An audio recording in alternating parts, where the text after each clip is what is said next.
dakwah sebagai bagian dari khidmah.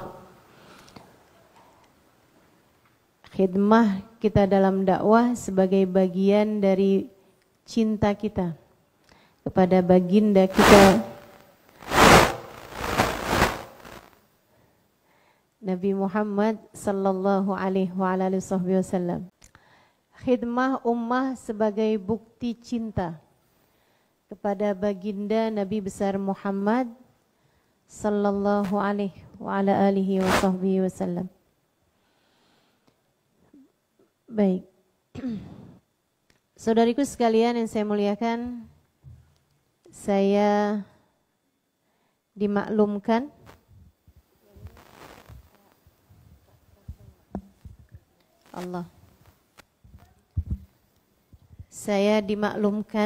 bahwa yang hadir di tempat ini adalah kawan-kawan yang diamanati Allah Subhanahu wa taala untuk bergerak dalam dakwah, bergerak dalam pengkhidmahan terhadap umat ini. Dan tentu saja khidmah kita dalam agama ini merupakan bagian dari kita menjalankan amanah yang Allah Subhanahu wa taala telah berikan kepada kita sekalian, sekaligus merupakan pembuktian dalam cinta kita kepada baginda kita Nabi besar Muhammad sallallahu alaihi wasallam. Dalam surat Fussilat ayat 33, Allah Subhanahu wa taala menyampaikan firman-Nya, A'udzu billahi minasyaitonir rajim. Wa man ahsanu qawlan mimman da'a ila Allah wa 'amila shalihan wa qala innani minal muslimin. Kata Allah, wa man ahsanu qawlan, siapa orangnya yang lebih baik ucapannya. Artinya tak ada yang lebih baik ucapannya. Mimman da'a ilallah, daripada orang yang mengajak orang menuju Allah. Tak ada sesiapapun yang ucapannya lebih baik daripada orang yang mengajak orang kepada Allah, daripada orang yang berdakwah kepada Allah Subhanahu wa taala. Dengan syarat wa amila salihah, dia sendiri melakukan amal kebaikan, amal saleh. Wa qala innani minal muslimin, dan dia berkata, sesungguhnya saya adalah termasuk di antara golongan umat Islam. Dalam ayat ini Allah menyampaikan bahwa tak ada yang ucapannya lebih berarti di sisi Allah daripada orang yang mengajak orang ke jalan Allah. Artinya, di saat kamu mendapatkan amanat untuk bisa mengajak orang ke jalan Allah, mengajarkan Islam kepada umat, kepada ummah, maka artinya kamu adalah seseorang yang Allah jadikan ucapanmu adalah ucapan yang terbaik, dalam artian profesimu adalah profesi yang terbaik, dalam artian pekerjaanmu adalah pekerjaan yang terbaik, aktivitasmu, kegiatanmu adalah kegiatan yang terbaik. Kalau kamu telah disampaikan Allah sebagai tak ada yang lebih baik daripada kamu, maka jangan pernah merasa iri atau ingin mengerjakan pekerjaan-pekerjaan yang lain. Saya dah bosan jadi ustazah, saya nak jadi chef aja. Saya nak jadi tukang masak aja lah. Sepertinya lebih banyak mendatangkan keuangan misalnya begitu. Kenapa tak boleh? Karena Allah telah menjadikanmu memiliki profesi terbaik, yang mana Allah Subhanahu wa taala menyampaikan tak ada yang lebih baik darimu. Tak ada yang lebih baik darimu. Ketika Allah jadikan kamu sebagai seseorang yang mengajak orang ke jalan Allah. Allah jadikan dirimu ustazah, Allah jadikan dirimu penggerak dakwah, Allah jadikan dirimu sebagai orang yang diberi amanat untuk mengajak hamba-hamba Allah ke jalan Allah Subhanahu wa ta'ala. Bagaimana mungkin ada pekerjaan lain yang lebih baik daripada dakwah? Jika bahkan kepada manusia terbaik yang Allah Subhanahu wa taala turunkan di atas muka bumi ini, yaitu para nabi, Allah Subhanahu wa taala jadikan pekerjaan mereka adalah mengajak orang kepada Allah. Menurutmu para nabi ketika terutus di atas muka bumi ini, pekerjaan mereka apa? Profesi mereka apa? Kalau bukan mengajak orang kepada Allah.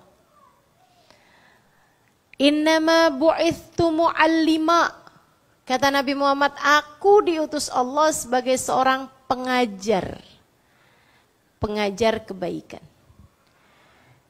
Itulah profesi Nabi kita Muhammad alaihissalam. Kamu telah diberi pekerjaan yang sama dengan pekerjaannya manusia paling mulia di atas muka bumi ini, yaitu bagindamu Nabi besar Muhammad sallallahu alaihi wasallam. Menurutmu, adakah pekerjaan lain yang lebih mulia daripada itu? Tentu tak ada, saudariku sekalian. Tentu saja tak ada. Maka fahami itu dulu, satu poin penting. Tak ada pekerjaan lebih mulia daripada dakwah ilallah. Kalau ada pekerjaan lain yang lebih mulia daripada itu, niscaya manusia terkasih yang ada di atas muka bumi ini dari para nabi-nabinya Allah akan diberi Allah pekerjaan yang seperti itu.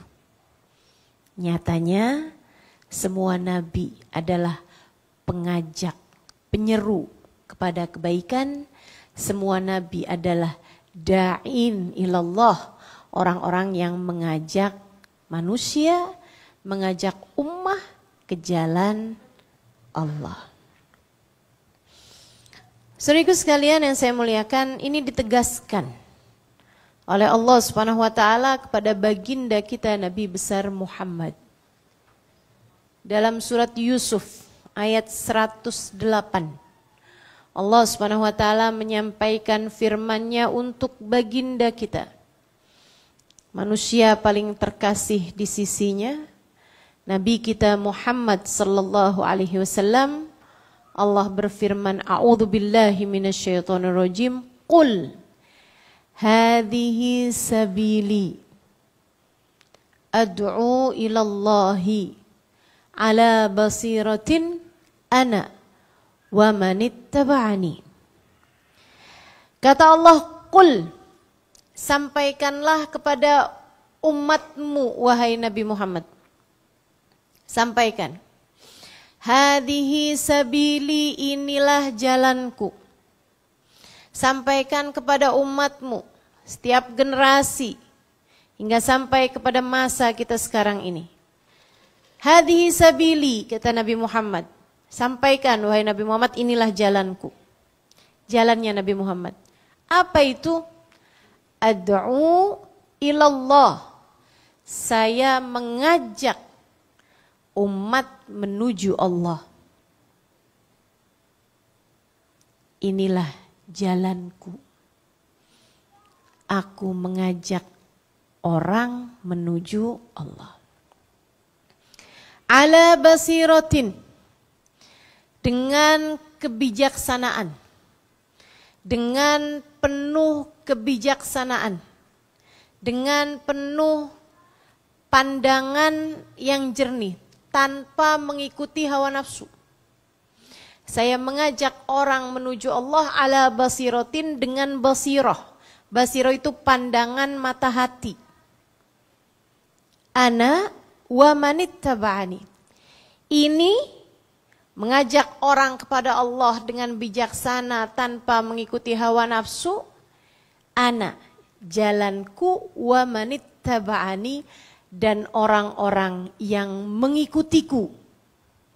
Dan orang-orang yang mengikutiku.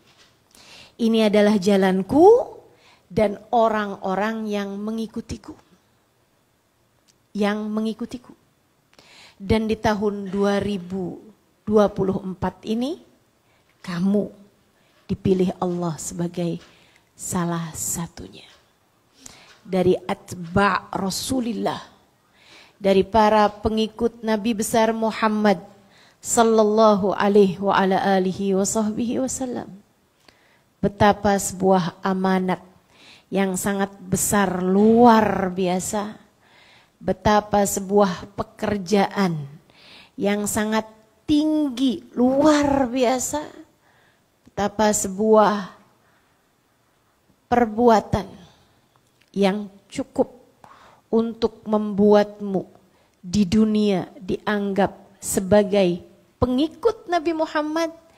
Semoga di akhirat kamu pun juga termasuk di antara mereka yang mengikuti Nabi besar Muhammad sallallahu alaihi wasallam. Dengan jalan dakwah kita tempuh, kita sudah memenuhi persyaratan untuk bisa ada di belakang Nabi Muhammad. Dan ini adalah seindah-indah jalan.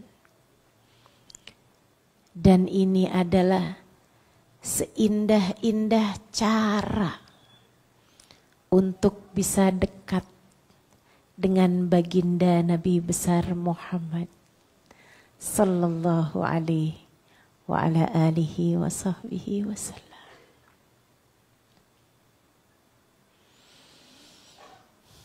Sayyidina Ali bin Abi Thalib, sepupu baginda kita Nabi Muhammad alaihissalam, pemuda tangguh, kuat badan, kuat akal. Kuat badan, kuat akal, bersih hati. Karena terdidik di bawah asuhan baginda Nabi besar Muhammad sallallahu alaihi wa ala alihi wa sahbihi wasallam. Ia faham bahwa berjuang itu dengan dua jalan di masa itu. Jalan pedang atau jalan qalam. Jalan ilmu pengetahuan atau jalan berlaga di medan peperangan. Di masa itu keduanya diperlukan. Sayyidina Ali pun giat berlatih hingga menjadikan beliau seorang petarung handal yang bahkan dapat mengalahkan Amr ibnul Wud, seorang petarung gladiator dari kota Mekah di saat peperangan Khandaq terjadi. Saudariku sekalian yang saya muliakan, Sayyidina Ali berpikir bahwa jalan itulah jalan terbaik untuk ditempuh dalam rangka menjadikan beliau sebagai orang-orang yang dipastikan dekat dengan Sayyiduna Muhammad sallallahu alaihi wasallam. Jalan paling tercinta di sisi Nabi Muhammad. Kita ingat bagaimana ketangguhan beliau saat di medan perang Khandaq. Itu sebelum perang ada perang tanding dulu. 1 lawan 1 gitu, dari pasukan Islam ke pasukan kafir Quraisy. Dari arah pasukan kafir Quraisy, majulah seseorang bernama Amr ibnul Wud dari atas kudanya. Maju ke depan menuju kepada pasukan Islam. Dia kemudian bilang, "Ana Amr ibnul Wud." Saya adalah Amr ibnul Wud. Siapa di antara kalian pasukan kafir, pasukan Islam, pasukan Muhammad yang akan bertarung melawan saya? Tak ada suara dari pasukan umat Islam. Bukan karena mereka takut, tapi karena mereka tahu siapa lawannya. Dia adalah gladiator, seorang petarung yang bahkan tak pernah jatuh ke tanah. Dari kuatnya badan dia, macam raksasa gitu. Tinggi, besar, dan betul-betul kuat badannya. Nabi kemudian mengumumkan, siapa nih yang akan maju untuk mengalahkan Amr ibnul Wud? Tiba dari arah belakang, majulah satu orang sampai keluar dari pasukan, berada di barisan terdepan. Nabi ketika lihatnya, Ali bin Abi Thalib, "Labbaik ya Rasulullah." Nabi mau memastikan, kamu Ali maju ke depan nih mau mengalahkan Amr ibnul Wud atau mau bicara sesuatu, misalnya, "Maaf Rasul, saya nak ke belakang." Misalnya gitu. Saya nak ke tandas dulu atau apa gitu kan. Atau kepala saya pening Rasul, saya mau pulang dulu gitu. Atau apa nih gitu. Kamu akan mengalahkan Amr ibnul Wud, wahai Ali. Labbaik ya Rasulullah. Nabi sampai mengatakan berulang, "Innahu Amr ibnul Wud ya Ali." Dia ini adalah Amr ibnul Wud wahai Ali. Dan Sayyidina Ali mengatakan, "Alastu ana Ali ibni Abi Thalib ya Rasulullah." Bukankah saya adalah Ali bin Abi Thalib wahai Rasul? Nabi pun tersenyum. Kemudian Sayyidina Ali mendekat, Nabi Muhammad memakaikan imamah kepada beliau. Kemudian berdoa, "Ya Allah, telah kau ambil Hamzah dari sisiku di medan perang Uhud, sisakanlah Ali hari ini wahai Allah." Saya jangan ambil juga gitu. Sayyidina Ali kemudian maju. Amr ibnul Wud tinggal lihatnya, "Kamu Ali anaknya Abu Thalib itu kan?" "Ali, kembalilah Li, kembalilah. Saya tak mau mengagetkan ayahmu dengan membunuh anaknya pada hari ini. Karena ayah kamu adalah kawan saya." Sayyidina Ali bilang, "Tapi saya ingin mengagetkan ayah saya dengan membunuhmu pada hari ini." Kuatan hati saudara sekalian. Sayyidina Ali maju. Kemudian dia bilang, "Ali, kembalilah Li. Sebelum saya berubah pikiran." Kata Sayyidina Ali, "Tapi saya memintamu untuk tidak kembali karena kamu berubah pikiran. Ali, jangan main-main. Wahai Ali, kembalilah. Saya tak mengerti kenapa pasukan Islam mengirimkanmu sebagai lawan saya. Tidakkah ada yang lebih besar darimu, wahai Ali?" Sayyidina Ali bilang, "Wahai Amr ibnul Wud, untuk orang sepertimu tak perlu mencari yang besar, cukup Ali bin Abi Thalib." Kemudian Ali pun maju dan subhanallah, kekuatan iman Islam luar biasa. Sayyidina Ali membuktikannya hingga pada satu kesempatan sudah lama bertarung, tiba-tiba kemudian tak terlihat suasana perang karena debunya naik semua ke atas. Sampai ketika debu tersebut turun, tinggal tersisa satu orang aja yang sedang memegang pedang dan pedang tersebut adalah pedang bermata dua milik Ali bin Abi Thalib. Amr ibn Luwud telah jatuh, tewas, bersimbah darah, terkalahkan oleh Ali bin Abi Thalib.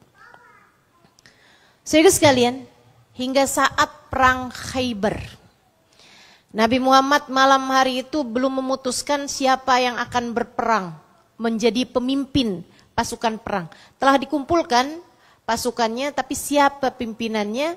Malam hari itu sebelum besok paginya Nabi memberangkatkan pasukan perang Khaybar, Nabi Muhammad bilang, "Sa'util liwa'a ghadan ila rajul yuhibbullaha ta'ala wa rasulah wa yuhibbuhullahu ta'ala wa rasuluh." Esok hari bendera perang ini akan dipegang oleh seseorang. Dia cinta kepada Allah dan Rasulnya, dan dia dicintai oleh Allah SWT dan Rasulnya.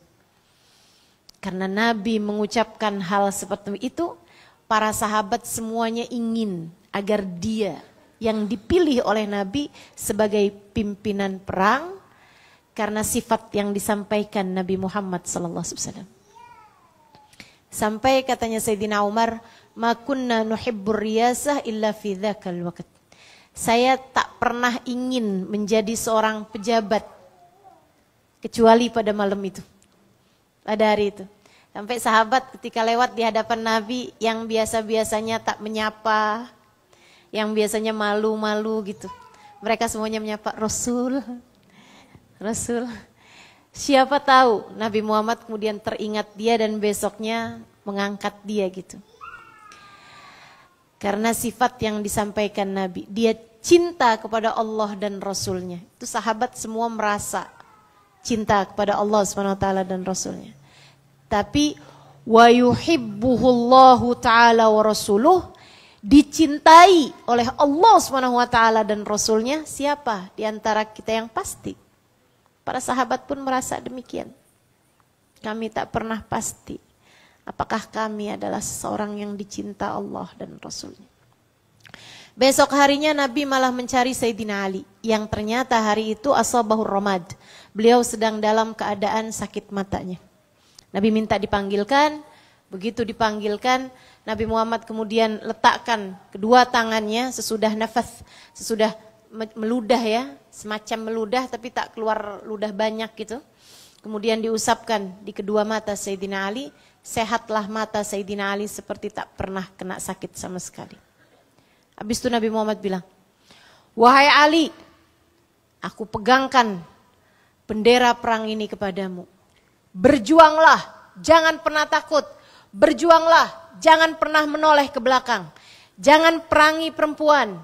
Jangan bunuh anak-anak kecil, jangan bunuh laki-laki tua, jangan bunuh orang-orang cacat, jangan bunuh siapapun yang sudah menyerah."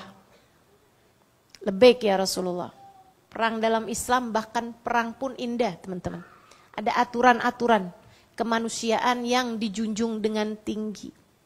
Kita doakan semoga Allah memberikan kedamaian bagi umat Islam dimanapun saja berada insya Allah. Amin. Ya Rabbal Alamin. Sayyidina Ali pegang bendera tersebut kemudian mulai berjalan. Nabi kemudian bilang, "Ya Ali." Sayyidina Ali bingung nih, mau noleh ke tak toleh. Karena Nabi Muhammad bilang jangan menoleh ke belakang sebelumnya itu kan. Jadi dia diam di tempat tapi berdiri menyimak pesan Nabi Muhammad. Dia tak nak melanggar aturan yang sudah diaturkan oleh Nabi Muhammad untuk jangan menoleh ke belakang. Jadi dia pun tak menoleh ke belakang. Nabi Muhammad bilang, "La an ahdaita rajulan ilal Islam ahabbu ilayya min humrin na'am." Dalam satu riwayat, ahabbu ilayya min mil'id dunya bi humrin na'am. Wahai Ali, kamu menjadi penyebab seseorang mendapatkan hidayah Islam. Kamu menjadi penyebab seseorang baik Islamnya. Yang asalnya tak sholat, kemudian sholat. Yang asalnya durhaka pada orang tua, dia jadi anak yang bakti pada orang tua. Yang asalnya jauh dari Islam, kemudian kenal Islam. Yang asalnya tak kenal Nabi Muhammad, jadi kenal Nabi Muhammad. Lan ahdaita rajulan ilal Islam.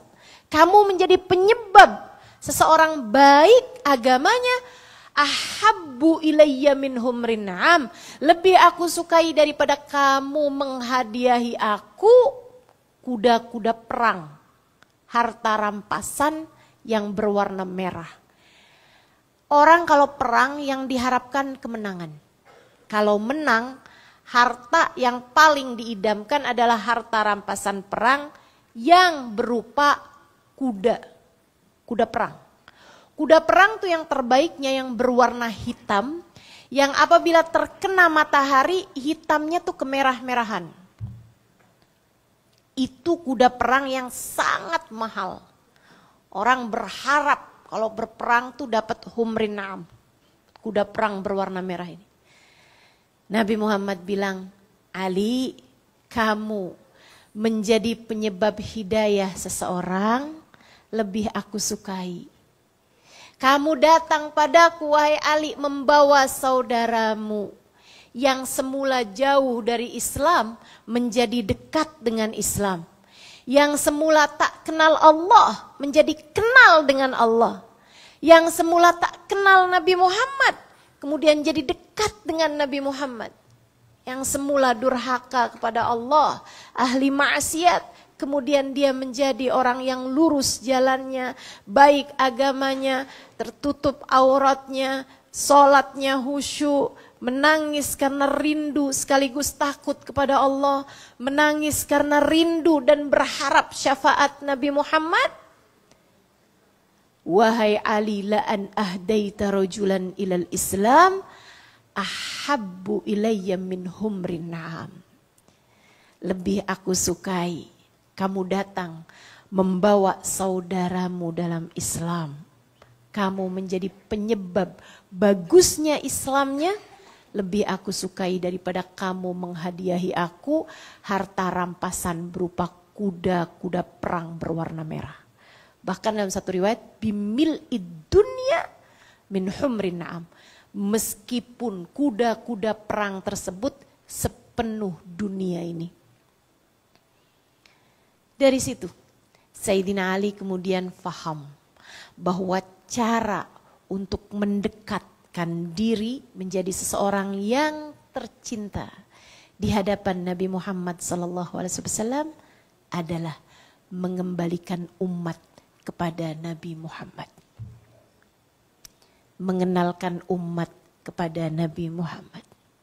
Dan jika kamu adalah seorang ustazah, jika kamu adalah seorang da'iyah, jika kamu adalah seorang yang terlibat banyak dalam aktivitas mengembalikan hati umat kepada Nabi Muhammad, maka kusampaikan kabar gembira padamu. Kamu adalah seseorang yang berpeluang untuk menjadi yang tercinta di hadapan baginda Nabi besar Muhammad sallallahu alaihi wa ala alihi wa sahbihi wasallam. Tapi saya bukan ustazah. Misalnya, saya hanya membantu para ustazah. Saya hanya ikut serta dalam jalan dakwah ini. Maka kamu pun termasuk di antara kelompok tersebut. Man tasyabbah biqaumin fahuwa minhum. Man a'ana ala ma'siyatin walau bisyatri kalimatin kana syarikun lahu fiha. Siapa yang membantu seseorang pada jalan kemaksiatan, walaupun dengan sepenggal kalimat saja, dia termasuk di antara kelompok mereka. Demikian pula, man a'ana ala ta'atin walau bisyatri kalimatin kana syarikun lahu fiha. Siapa yang ikut serta membantu ketaatan, walaupun dengan hanya sepenggal kalimat saja, maka dia termasuk di antara kelompok mereka. Dia termasuk di antara kelompok mereka. Jalan dakwah yang Allah telah berikan kepadamu. Jagalah itu sebagai sebuah amanat besar yang telah Allah Subhanahu wa taala berikan kepadamu sekaligus sebagai sebuah karunia terindah dalam kehidupanmu. Jangan pernah kamu lepaskan, jangan pernah bosan. Tetaplah di jalan ini, jalan yang memberi padamu peluang untuk menjadi seseorang yang dicintai oleh Allah, yang dicintai oleh Rasulullah Muhammad sallallahu alaihi wa ala alihi wa sahbihi wasallam. Saudaraku sekalian yang saya muliakan, saya menempuh jalan ini lama sekali. Dari sejak saya kecil, saya memutuskan untuk menempuh jalan ini. Masa itu karena saya berpikir saya ingin menuntut ilmu yang kiranya andai saya mati muda, ilmu tersebut akan tetap bermanfaat bagi saya. Entah kenapa, saya pikir-pikir sekarang aneh sekali. Kenapa saya di usia 10 tahun berpikir tentang kemungkinan untuk mati muda. Saya rasa jarang itu ya. Saya sampai sekarang belum pernah dengar ada anak sehat berpikir tentang mati muda gitu di usia 10 tahun. Alhamdulillah ala kulli hal, tapi saya dulu begitu berpikirnya. Saya pikir kalau saya jadi dokter baru akan bermanfaat ketika saya matinya tua. Kalau saya mati muda di usia 19 tahun, 20 tahun, saya bahkan belum jadi seorang dokter yang profesional. Belum jadi seorang dokter yang spesialis. Jadi saya pikir-pikir, apa ya ilmu yang andai saya mati muda sekalipun akan tetap bermanfaat bagi saya di dalam alam kubur saya. Saya rasa ilmu agama lah. Saya pun kemudian mulai belajar ilmu agama dari sejak lulus sekolah dasar. Dari usia saya 12 tahun saya pindah dari satu pesantren ke pesantren yang lain untuk memperdalam ilmu agama. Marhaban bil qaili adlan, marhaban bisalati ahlan, marhaban. Allahu akbar, Allahu akbar. Allahu akbar, Allahu akbar.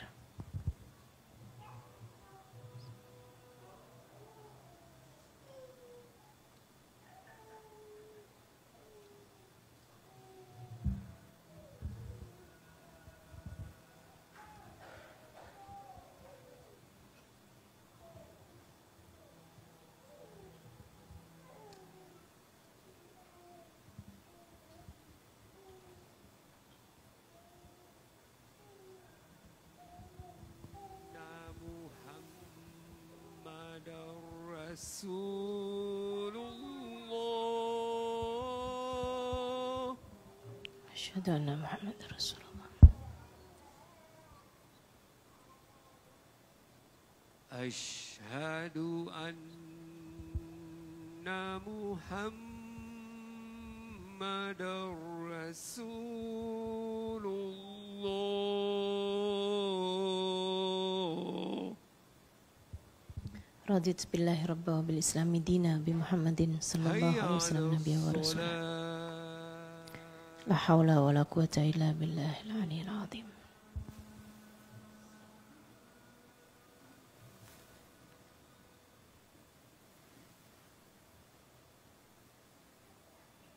Hayya 'alas salat.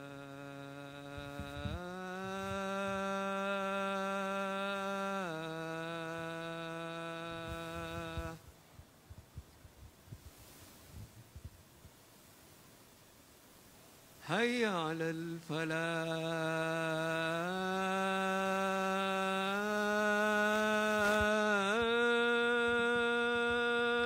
La haula wa la quwata illa billahil aliyyil azim.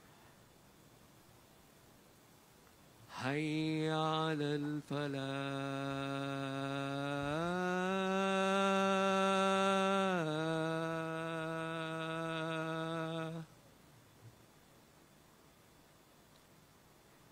الله أكبر الله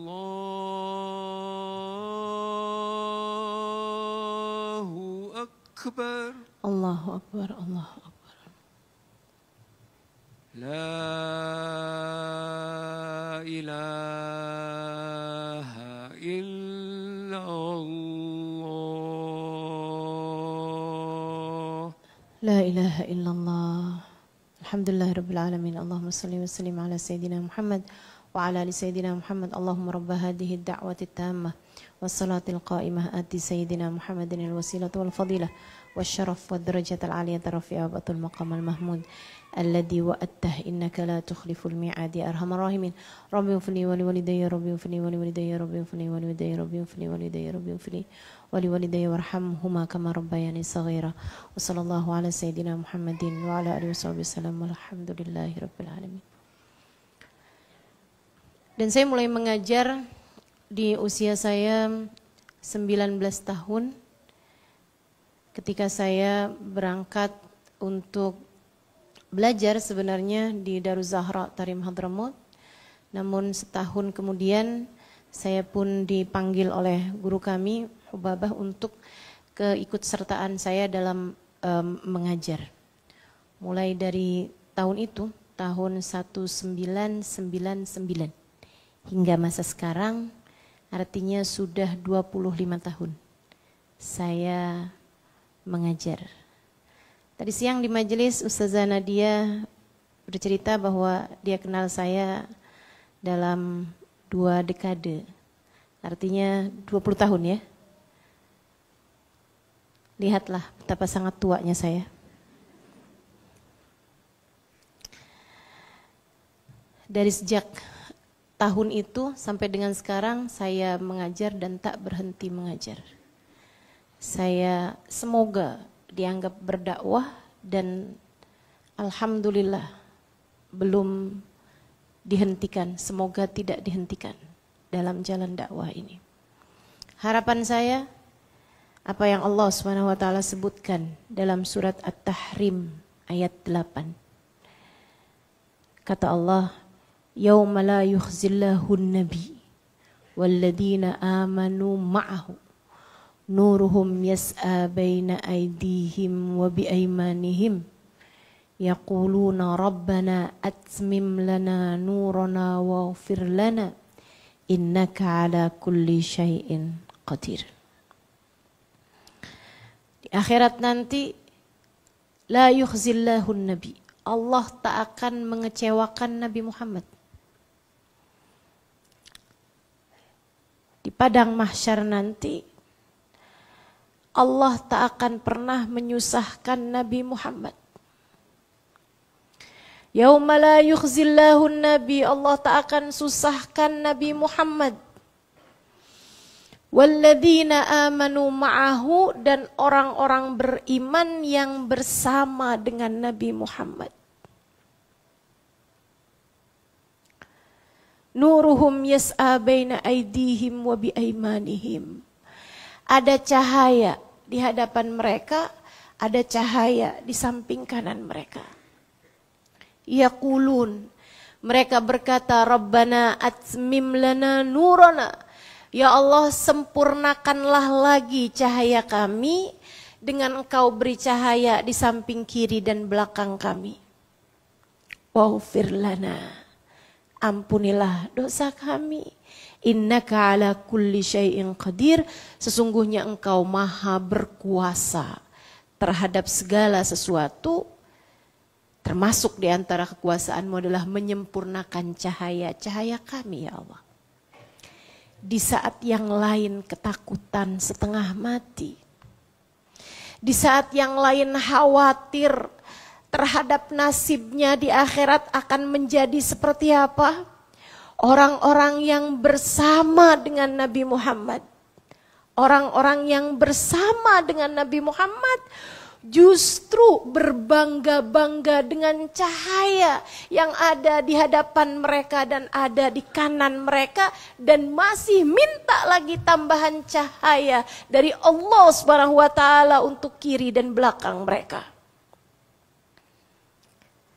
Harapan saya tak kecil, ingin menjadi seseorang yang di hari akhirat nanti dapat bersama dengan Nabi Muhammad. Karenanya saya tak akan berhenti untuk bisa semoga membawa hati ummah kepada baginda Nabi besar Muhammad untuk selalu mengingatkan betapa mereka adalah hamba yang begitu berharga. Seseorang yang begitu berharga karena mereka adalah hamba Allah dan karena mereka kita semuanya adalah umat Rasulullah Muhammad sallallahu alaihi wasallam. Itu harapan saya. Dan saya menjadikan harapan ini harapan kebersamaan di akhirat dengan Nabi Muhammad.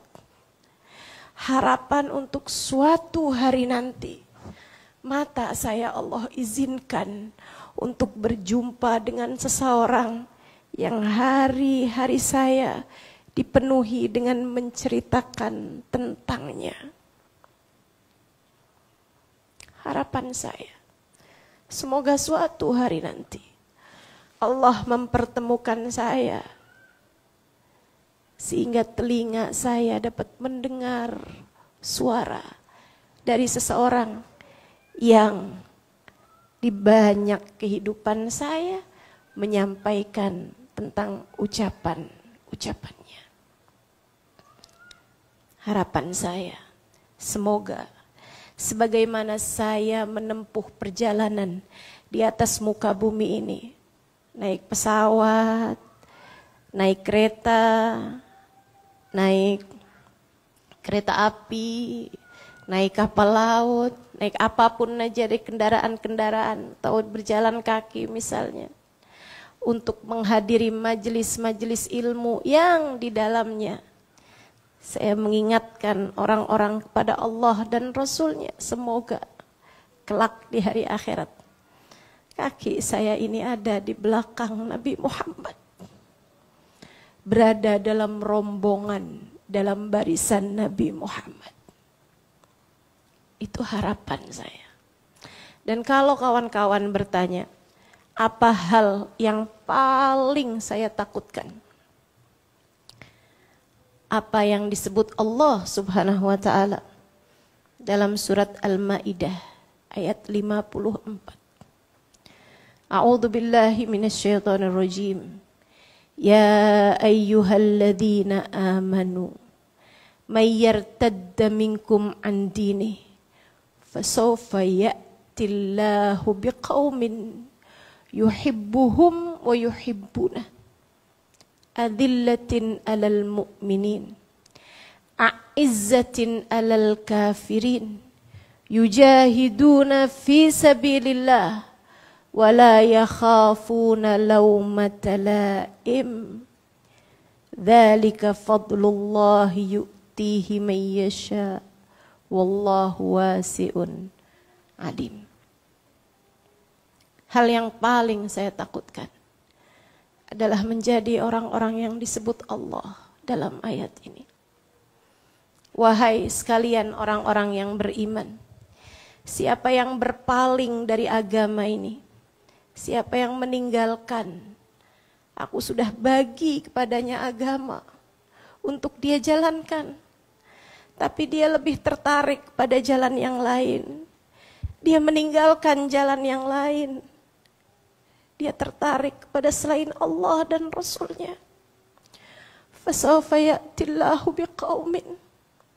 Allah akan memberhentikan mereka. Allah akan memecat mereka. Allah akan mengeluarkan mereka. Kemudian Allah gantikan dengan umat yang lain, dengan orang-orang yang lain. Yang orang-orang yang lain itu mereka mencintai Allah, mereka dicintai Allah, mereka rendah hati kepada umat Islam, mereka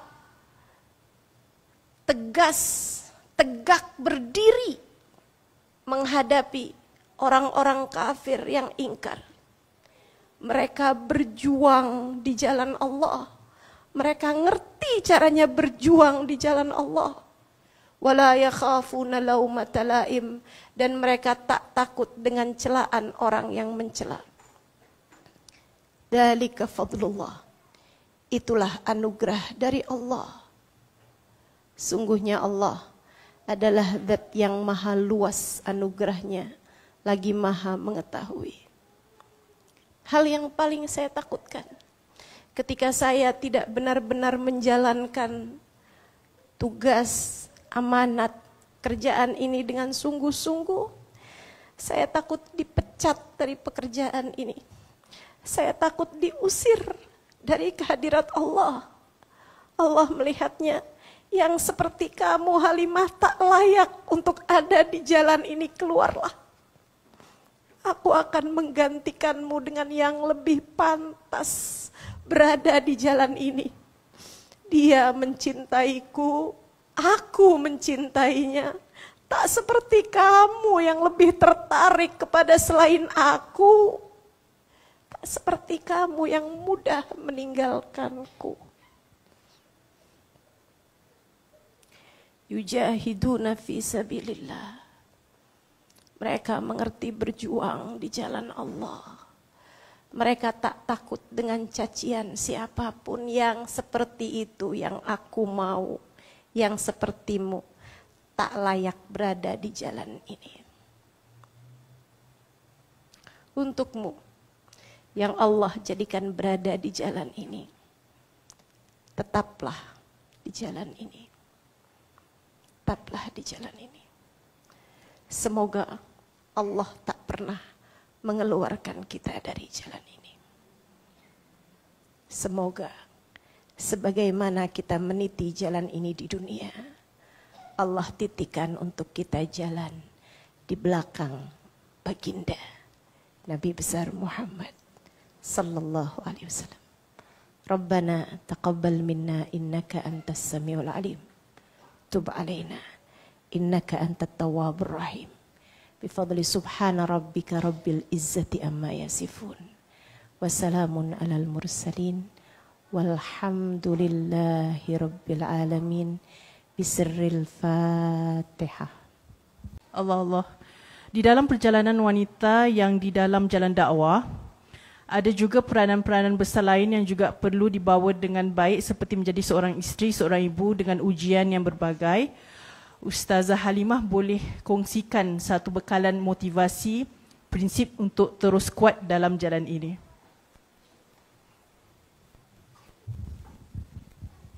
Baik ya. Ya, ini pertanyaan yang banyak ditanyakan pada saya ataupun kepada para para habaib dan para hubabah gitu. Saya sering dengar pertanyaan ini. Saya akan jawab sebagaimana jawaban mereka. Teman-teman saudariku sekalian, pastikan dulu saja hatimu. Kamu mantapkan dulu hatimu. Sebab semua urusan sebenarnya ada dalam genggaman Allah juga. Itu hal yang harus kamu pastikan dulu gitu. Karena sebenarnya pekerjaan apapun pasti ada cabarannya. Jadi ustazah atau tak jadi ustazah, juga memang antara pekerjaan dengan peranan sebagai istri ataupun peranan sebagai ibu dalam rumah tangga memang juga pasti akan ada cabarannya, bukan? Jadi itu mantapkan dulu dalam hati. Saya ingat semasa saya kecil, ketika saya berada di pondok pesantren yang pertama tuh, ketika awal-awal kali diajarkan ilmu agama gitu, saya senang sekali, saya happy, saya bahagia saat saya belajar. Saat saya mendengarkan pengetahuan-pengetahuan, kisah-kisah tentang para nabi, atau tentang Allah, tentang Rasulullah, saya rasa hati saya senang sekali. Ketika awal-awal saya mulai belajar bab sholat, bab dalam fikih saya senang sekali. Ketika awal-awal saya boleh baca kitab yang tak berharokat, awal-awal saya mulai kenal nahwu, shorof, i'rab dan seterusnya. Saya mulai boleh baca kitab yang tak ada harokatnya gitu. Saya happy sangat. Sehingga ketika itu saya mulai berdoa, ya Allah, jangan pernah pisahkan saya dari ilmu. Jangan pernah pisahkan saya dari kitab. Dan subhanallah, saya tuh senang sekali di pondok pesantren. Yang saya kurang sukai di pondok pesantren adalah kegiatan bersih-bersih. Sapu-sapu. Kayak yang cuci-cuci baju gitu. Rasanya berat sekali, apalagi kalau udah sikat-sikat kamar mandi kan. Saya tak tertarik lah dengan pekerjaan itu. Sehingga saya berdoa, ya Allah, saya sibukkan aja dengan ilmu yang buat saya tak harus kerjakan ini semuanya. Tak payah kerjakan ini semuanya ya Allah. Subhanallah.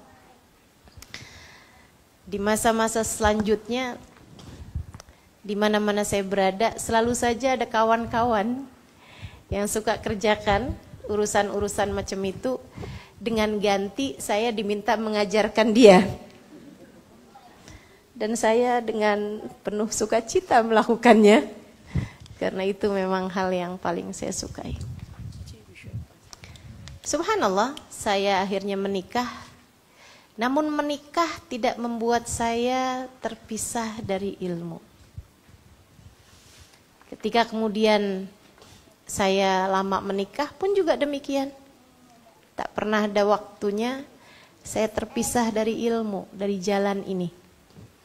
Saudaraku sekalian yang saya muliakan, dari situ saya ambil pelajaran bahwa masalahnya ada pada prioritas dalam hatimu. Kamu minatmu di mana? Hatimu inginnya kemana? Kemudian berdoalah, mintalah kepada Allah SWT agar kamu tetap dapat menempuh jalan ini bersama dengan peranan-peranan yang harus kamu jalankan. Saudara sekalian, ada kawan saya khidmah pada saya, uruskan jadwal dan seterusnya. Dia masa dia khidmah sama saya itu dia janda yang belum ada anak, udah pisah sama suaminya dan tak ada anak. Beberapa tahun sudah dia khidmah, ada yang melamar dia istikharahkan, hasilnya bagus. Tapi dia bilang sama saya, Ustazah, macam mana nih Ustazah, kalau saya nikah saya takutnya tak boleh lagi khidmah sama Ustazah. Saya tak nak nikah aja ya. Saya bilang, kamu pengen tetap khidmah sama saya? Iya Ustazah. Kalau gitu mintalah sama Allah. Mintalah. Gitu Ustazah. Iya. Berdoalah, mintalah sama Allah. Allah akan bagi kepadamu. Subhanallah. Dia menikah dan sampai dengan sekarang alhamdulillah. Tetap boleh khidmah, tetap boleh uruskan jadwal, tetap boleh antar saya ke beberapa majelis. Alhamdulillah. Jadi semuanya masalahnya ada pada prioritasmu. Kamu mau konsentrasimu tuh lebih ke arah mana? Kalau kamu menjadikan, ya Allah, saya ingin berjuang di jalanmu. Kamu berdoa pada Allah, Allah nanti akan mudahkan jalannya. Nah, itu disebutkan. Wallahu a'lam apakah itu hadis ataukah ini kalam ulama, tapi kami sering mendengarnya. Man fatah ala nafsihi babaniyatin salihah, fatahallahu lahu sab'ina bab min abwabit taufiq. Siapa yang membuka bagi dirinya satu pintu niat baik, Allah akan bukakan baginya 70 pintu.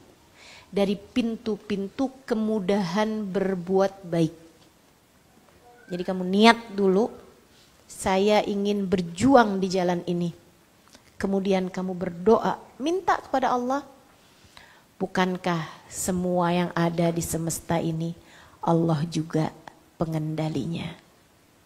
Nanti Allah akan mudahkan. Kamu tak payah berpikir panjang-panjang lebar. Biarkan Allah memudahkannya untukmu.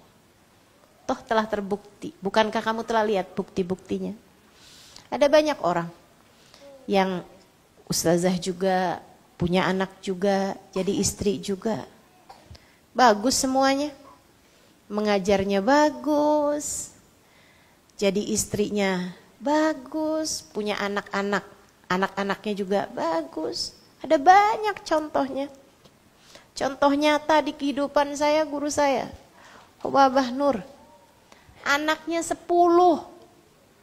Saudaraku sekalian, beliau jadi istri dari guru kami, Sayyidil Habib Umar bin Hafid. Yang seringkali tamunya setiap hari lebih dari ratusan orang. Tamunya setiap hari.